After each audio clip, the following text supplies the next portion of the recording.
Lenovo has refreshed the popular L340 as the IdeaPad Gaming 3, but now it has an AMD Ryzen 4000 option, so just how well does it perform in games? I've tested the 1650 Ti model in 22 games at all setting levels, and also compared it against other laptops to find out the difference. Let's jump straight into the results from those 22 titles, then the comparisons after. Microsoft Flight Simulator wasn't great at high settings, and Ultra was a no-go. Medium was alright, but there were less noticeable dips with the low-end setting preset.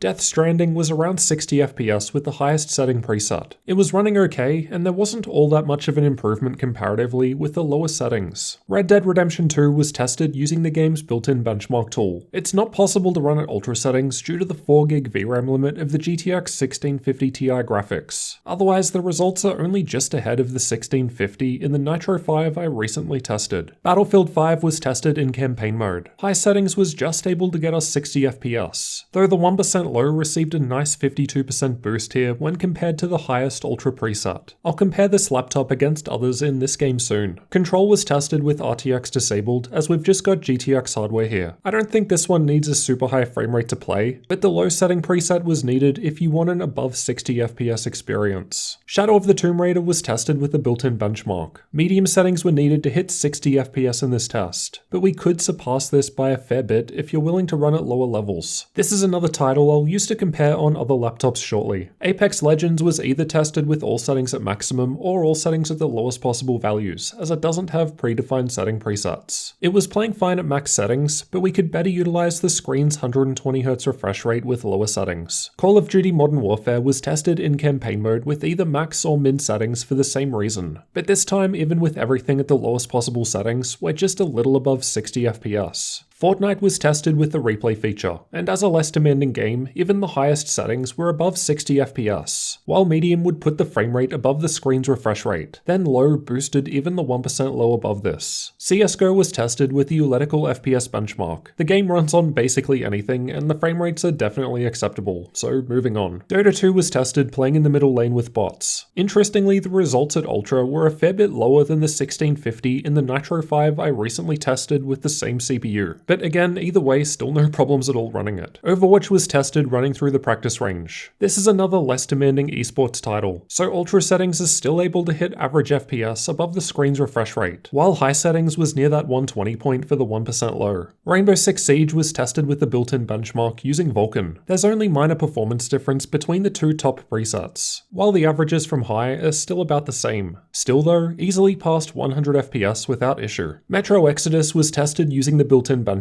Most parts of the game perform a fair bit better than this, so don't take these results as a good indication of what to expect throughout the entire game. It's more of a worst case that can be compared against my other data. The Division 2 was also tested with the built-in benchmark and is fairly resource heavy too. Medium settings were needed to pass 60 FPS in this test, though low was doing much better should you want to prefer higher frame rates over looks. Monster Hunter World was tested running through the main town. Mid settings were around that 60 FPS point, and the 1% lows aren't that far behind the averages, which means more consistent results. Borderlands 3 was tested using the game's built-in benchmark, and like many of the other more demanding games, medium settings were required for that 60 FPS sweet spot. Ghost Recon Breakpoint was also tested with the benchmark tool. VRAM limits were being hit at the higher levels, but again, medium was around that 60 FPS point. Assassin's Creed Odyssey is another that was tested with the game's benchmark, and yet again, 60 FPS at medium settings. The Witcher 3 was playing well at high settings, which sees a fairly big jump up from Ultra without looking too different in visual quality